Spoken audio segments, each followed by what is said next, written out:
Thank you for plugging into this Family Life News podcast, streaming issues-driven, family-focused news.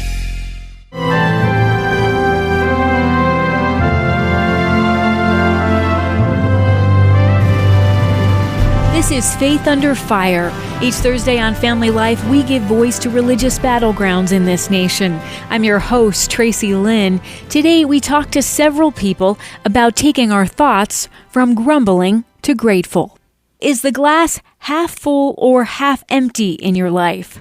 Are we just naturally negative? Allison Ledgerwood serves as psychology professor at UC Davis. Her research team brought two groups of people into the lab to explain a new surgical procedure. One group was told the operation has a 70% success rate.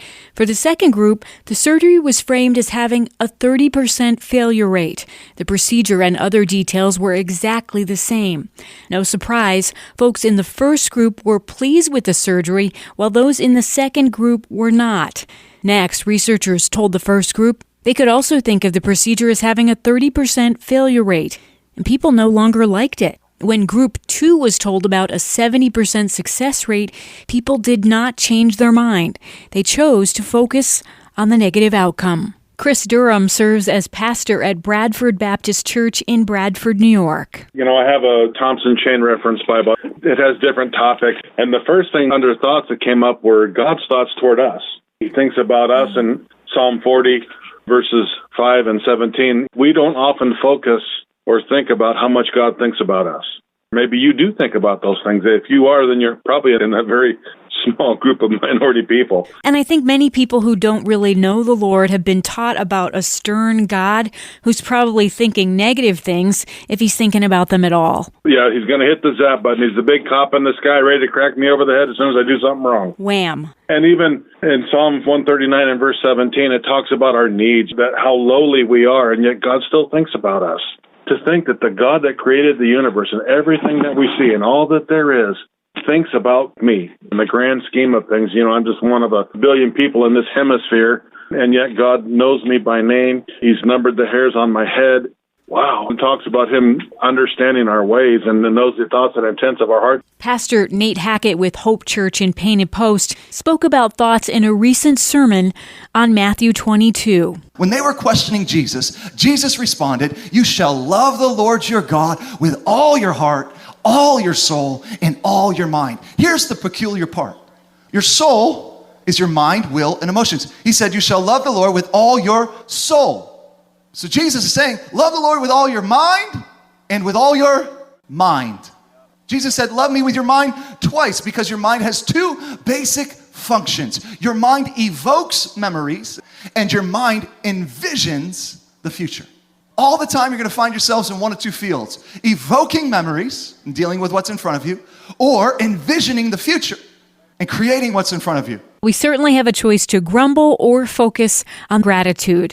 Dr. Joel Wong chairs the Department of Counseling and Educational Psychology at Indiana University, Bloomington. He says there's proof that what we dwell on has consequences. This was a study involving individuals who were seeking psychotherapy or counseling at the university, and we randomly assigned them into three groups. The first group just had therapy as per normal. The second group had therapy and were asked to engage in expressive writing. Expressive writing means you just write about your thoughts and feelings about stressful experiences. You did that 3 times. And in the third group, they were assigned to write 3 gratitude letters. They were given the choice as to whether to send out those gratitude letters or just keep them to themselves. And those letters, we really encourage them to write it to real individuals. So write 3 gratitude letters.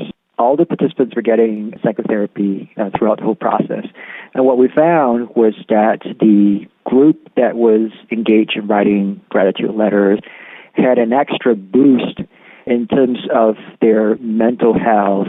And those effects lasted 3 months after the gratitude writing activities compared to those other groups. Wong tells Family Life why redirecting our focus on gratitude works. First, it sort of focuses our attention on the positive and away from the negative. I think so many of us in life We go around with a mental filter. We kind of filter out the good things in our lives, and we just hone in on the negative, and it just kind of eats into us. The second thing is that it fosters social connections, especially when you're writing a gratitude letter to somebody else. You tend to feel more connected to that person. You feel closer to that person. You're obviously more grateful to that person. You get to see more about that person that's positive. And so that relational element contributes to mental health. There's so many things that serve as reminders to us about the big picture and where we ought to be thinking and how we ought to be thinking. I'll be honest with you, most of my thoughts are about me. They are how the world revolves around me and how I interact in this or that or the other thing. And I'm right there with you. And I've actually written some things down for myself lately. I wrote on a little yellow notepad, I'm grateful for... ... I really appreciate ... I've been blessed by, because I have to refocus on what is good. I've heard people talk about even the neuroplasticity of our brain. We can actually change our patterns. Philippians 4 talks about the importance of us thinking about things that are good and lovely and pure.